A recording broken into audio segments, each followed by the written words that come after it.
Welcome to 3 Count Commentaries. This is your host, MagMongoSlade. I am a profoundly stupid man.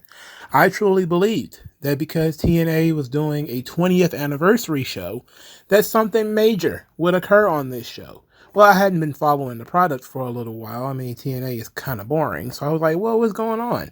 They're having a 20th anniversary show? Ought to be a big deal. Maybe I should sit down and watch it. Maybe I'll review it for the channel. Something should happen.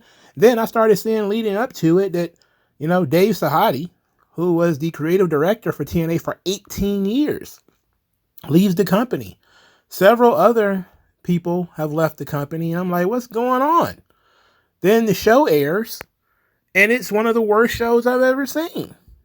In addition to that, I see Dave Meltzer putting out statements talking about how TNA is disappointed with the subpar ratings because they've been doing crossover work with WWE. And I just sat back and I just like, what on earth are we talking about here? So let's take this thing a little at a time. Just a little bit at a time.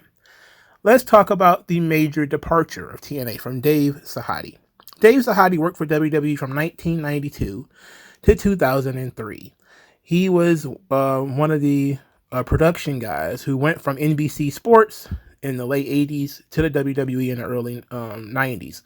Was the producer for the entirety of the Attitude Era up until about the beginning of the Ruthless Aggression Era. He became disillusioned with the product. He also became disillusioned with working with Kevin Dunn. So he left. And he has been working with TNA. And then in 2019, he also began work with MLW. But now he's been doing TNA the entire time. So he recently, the guy's like 60 some odd years old now. He leaves TNA. One of the things that he was most responsible for in the entire history of TNA was the absolutely ridiculous Universal Studios segment with WWE. Now, if you don't know what's going on, it's called Cookiegate. If you Google WWE TNA Cookiegate, what happened? Several TNA wrestlers decided to meet WWE talent at Universal Studios, where WWE had come to record a commercial. They were doing the commercial for Royal Rumble 2005. They were doing it in Universal Studios. Universal Studios is where TNA tapes their shows. So they decided they were going to go greet, quote unquote, the WWE wrestlers with cookies and balloons and cameras. So they decided they were going to record TNA talent interacting with WWE talent. WWE found out about this, threw a fit, threatened to sue them. TNA then apologized, but aired the footage anyway, with the wrestlers' faces blurred. Dave Sahadi was pretty upset about this, considering he felt like he was friendly with people in WWE, and that since he was behind all this, didn't think it was going to be a big deal. Also, according to him, his father had worked in WWE, and he had gotten fired shortly after this situation, as they blame Dave for what occurred. But in his opinion, it was innocent. We weren't trying to invade anything. We weren't trying to do anything. We just showed up with cookies and balloons. We were trying to be nice because all these guys were in the same place at the same time. It's like, yeah, but you also showed up with cameras and you were recording them. Let's be honest about this. You showed up with cameras. It's not like the talent just bumped into each other like, oh, you were waiting on them with cookies and cameras. So that was one of the big things he was involved with. But now he's out. He's gone. Lou D'Angeli, who also used to work for WWE, is gone. R.D. Evans, who was the quote-unquote head of creative for TNA, who also used to work in WWE, is also now gone. So for a while now, for at least 2 or 3 years, I've been saying that TNA needed to just gut their creative staff. It seemed like they decided to gut the production staff too. And they're doing it. So while Dave Sahadi is responsible for a lot of the things that I really like, the New Generation era, Attitude Era, late 2000s WWF, the guy's in his 60s, it's time to give somebody else another chance. TNA has been stale for years. It was time to go. It's time for a change. Same thing with Scott D'Amore. It's time to go. It's time for a change. So going into this show, it was kind of like, okay, what are they going to do that's going to be different now that, but I don't know if Dave Sahadi, this was one of the last shows he did. I don't know what happened. But this show ended up not being very good. It wasn't very good at all. But before we really get into the show, I want to talk about one more thing, and that is the ratings. I don't know what the ratings were. Nobody does, because TNA did not make the top 100 shows, which means that it had a less than 0.01 in the 18 to 34. Dave Meltzer goes on his Wrestling Observer newsletter claiming that TNA is disappointed because they've been doing crossover work with WWE and they expected a higher number. I can tell you this, they likely did not. The reason why you can't expect a higher number is, one, they're still on the same network, which is why the ratings are so low. The ratings are low because of the cable network. The last I checked, Access TV was like the number 90th some odd, maybe 100 something cable network. It's owned by Anthem, so they can't go anywhere. Just like when WCW was stuck on TNT or TBS because Turner owned TNT and TBS, they couldn't go anywhere else. It's the exact same situation here. Anthem owns Access. TNA can't go anywhere else. So the ratings are going to be what they were going to be. The idea that they were expecting a bump in ratings when they're on an obscure network already is disingenuous, sad, and unfair. They couldn't expect a bump in ratings because the network is still obscure. Second, there have been no WWE talent that have been featured on TNA. A lot of people in the AEW fan base had decided they were going to run with that narrative. Oh, TNA is doing all this stuff with WWE, but when they were working with AEW, the ratings went up. It's like the ratings went up for Kenny Omega's initial jump to TNA. The longer he stayed, the further they went down. And obviously, it didn't really work out in the long run, considering Kenny Omega didn't even drop the belt to a TNA talent. He dropped the belt to Christian, who then turned around and dropped the belt to a TNA talent. But they haven't had a WWE talent on Impact, and it doesn't make any sense for them to expect that there will be a bump. Now, they did announce that Jordynne Grace was going to have an open challenge on Against All Odds, which is a pay-per-view that is next Saturday. WWE is having a pay-per-view that afternoon in Scotland, and TNA is having a pay-per-view in Chicago later that night. So there's going to be likely a WWE wrestler that is going to take up the challenge at Against All Odds. If they were smart, they would just announce it ahead of time and then hope that it spikes a number. A lot of people expect it to be either Tatum Paxley, who they've been teasing on NXT, Roxanne Perez, who she's going to be wrestling at Battleground this Sunday. What is this, June 8th? Or it'll be Natalya or somebody of that, ilk. But it ought to be a WWE wrestler, and it ought to be a huge draw for TNA's pay-per-view. There have been a lot of other production things that they've discussed, such as they've ended some of their YouTube subscriptions and stuff like that, and they're trying to go live. They're trying to get TNA to go live. But Access TV, I don't think, can support a live platform, nor do I think it matters if we're being anyway. But they do need to go live. They need to work on that. But Meltzer telling everybody, oh, they're doing crossover stuff with WWE and it didn't amount to anything. It's like this show was taped who knows how long ago. You can just look at it and tell it was taped in the can and there was nothing special about it. It's unfortunate that, we're trying to use the fact that they were doing crossovers with WWE to think that they should have bumped the ratings. Like they're on an obscure network that nobody has. But we don't know what things are looking like for their pay-per-view, like what the draw is for the pay-per-view. And we don't know what talent from WWE most likely is going to have the open challenge at Against All Odds in Chicago. So we'll see. That's just stuff for us to talk about in the future. But this episode of TNA Impact was 1037. The 1037th episode of TNA Impact, the 20th anniversary episode from the days of Fox Sports Net till today. What they did mention that this is the longest running wrestling show outside of Raw and SmackDown. Obviously, Raw is from 1993 and SmackDown from 1998, I believe, and then Impact, which started in 2002 or 2004. I'm sorry, but despite that, they did nothing special. They didn't show any clips. They didn't show any hype. They didn't bring in anybody to, put it over. Nothing. It was sad, truly sad. So if they didn't do any of that, what did they do? So let's finally get to the show. They had Victor of the Ascension wrestle on this show. He wrestled Jake something. Jake something won the match. Come on, this is ridiculous. After the match, Khan, who is the name that Victor is going by, or Connor, I don't know, who is this guy? He's Victor, right? Okay.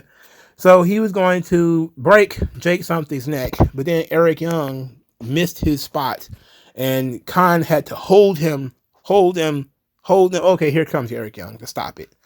Eric Young then gets on the microphone, celebrates the 20th anniversary of Impact, says it's always been about the fans, best fans in the world. He gave a bow and left, and that was essentially it. That was all the celebration they had for you, because they were doing so much other stuff, like having Frankie Kazarian in the main event.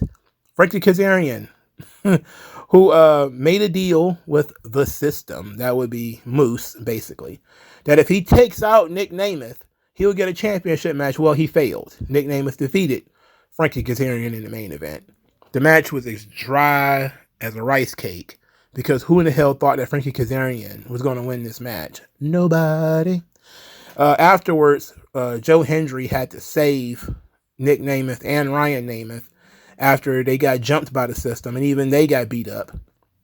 This was followed by a promo by Matt Hardy, who was talking about his brokenness, and I have no interest in watching Matt Hardy. And I didn't realize this, but Matt Hardy is actually in the main event of their pay-per-view next weekend. That's a great way to build your show, is to put Matt Hardy in the main event. Oof. Yikes. They're doing a love storyline between PCO and Steph DeLander. Don't let Twitter find out about this, because Steph DeLander is like in her mid-20s. PCO is over 60. All right? I don't know what's going on, but he's giving her roses. He's writing her letters. And she, of course, is grossed out. But Zaya Brookside, the young chick from NXT UK, who apparently is still hanging around here, want her to think about it. Think about PCO and, how you really feel about him. It's like she should be grossed out. He's in his 60s. And he's supposedly a Frankenstein monster. It's not like he's a 60-year-old suave billionaire or something like that. Next, Giselle Shaw is back. Defeated Shaza McKenzie. I thought Shaza McKenzie worked in AEW, but then again, I think pretty much every indie wrestler worked in AEW. This is supposed to be some kind of big return for Giselle Shaw, who has been gone since losing to Jordan Grace. I don't care about this. Rosemary is doing vignettes, talked about being by herself, or by themselves, because Rosemary is two people now, apparently. Stripped of everything and alone, says that demons don't love, but they've lost all the people that they favor, which had a picture of Jessica Havoc, who I don't know where Jessica Havoc is, and Dr. James Mitchell, Father James Mitchell, I'm sorry. I don't know where he is either. They were on this show last time I watched it, but they're not on there now. Macklin, it wants to team up with Santana to fight the Rascals. Santana doesn't want to be on a tag team. That he just left a tag team. But Macklin says, it's going to be a one and done, because apparently the Rascals attacked them. I don't know why, but they did. And now they're going to team up to face them next week at the pay-per-view. Seems stupid to me. What also seems stupid to me, Mike Bailey and Trent Seven defeat Mustafa Ali and some guy named Campaign Singh. I have no idea who that fella is, but he's wearing a turban. So that's right up Mustafa Ali's alley. I didn't realize Trent Seven was wrestling Mustafa Ali in Chicago for the I'm about to call it the cruiserweight title, for the X Division belt. Who cares? Why is Trent Seven wrestling for the X Division title? He's not going to win. He sucks. I don't know why you didn't do Mike Bailey. I don't like Mike Bailey either. He's plain as hell, but That at least would have got the crowd excited. You know, maybe it sold a couple of tickets or something. That's very odd booking to have Trent Seven. The fourth match on the show was a Knockouts Championship match. Jordynne Grace defeated Allison Kay because the Hex are back in TNA. Hex being Allison Kay and Marty Bell. Okay, I like Marty Bell and Allison Kay in TNA. They should be there. Allison Kay just reminds me of Peg Bundy. Every time I see her, Peg Bundy. Ever since she did that cosplay, that's all I could think about. Of course, Jordynne Grace won this match. Ash by Elegance is back. Last time I heard, she had broken one of her veneers and she was gone. But she's back now. They're still having her sit ringside, and there's been no development there. But George Iceman still rules. He's a funny guy. Sami Callihan is now doing a television show, which is basically like a sketch where he does funny characters and stuff. I just want to throw him in a blender. He's a human snot rag. I hate that guy.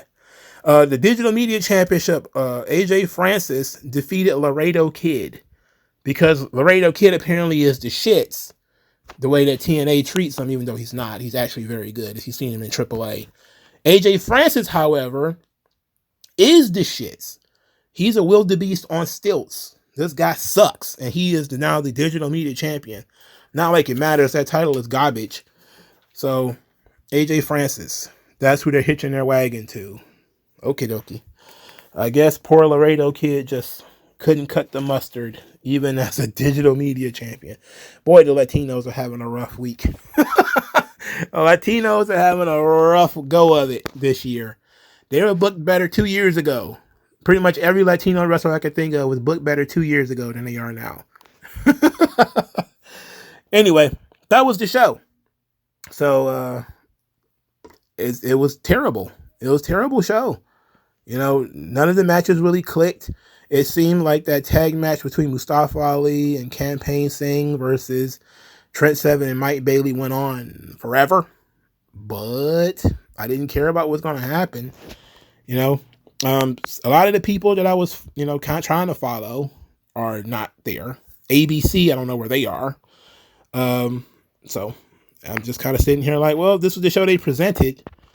When they wanted to show off their talent for their 20th anniversary, this was it. At least they moved Joe Hendry up the card, but Moose is still there. And so is Eddie Edwards and Brian Myers. Ugh. They haven't gotten rid of enough people. If Brian Myers is there and Moose is one of your top guys, you haven't moved out enough people. Maybe we need to start getting rid of some talent. We got rid of a lot of the backstage guys. Maybe it's time to start getting rid of some of the talent. Everybody who thinks that WWE is going to buy TNA, buy it for what? The library? That would be the only value for it would be the library. The talent roster, I mean, maybe some of their young guys that they don't feature, but the top of the card is a disaster. It's a disaster. The mid card is actually stronger than the top of the card, and the low card is actually not bad. So let me know what you guys thought of the 20th anniversary of TNA Impact, a show that goes back to Fox Sports Net, a show that I remember my brothers putting me on because I saw Scott Hall dressed like Elvis and thought, man, that's kooky wrestling. I think I should watch this a little bit. And it featured Kevin Nash messing around with Alex Shelley, who is apparently not on this show anymore, and Chris Sabin and all those guys. All those guys are gone. Most of them are tied up either WWE or AEW.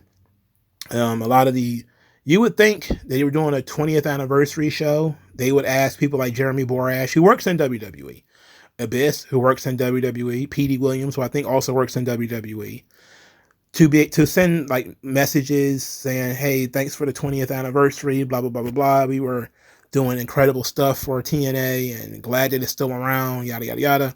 Christopher Daniels, who work in AEW, a couple of other people who work in AEW who was in TNA could have done the same thing. Jay Lethal, Jeff Jarrett, who works there, for God's sakes, could have sent just messages interspersed in there talking about the 20th anniversary of the show and their favorite moments.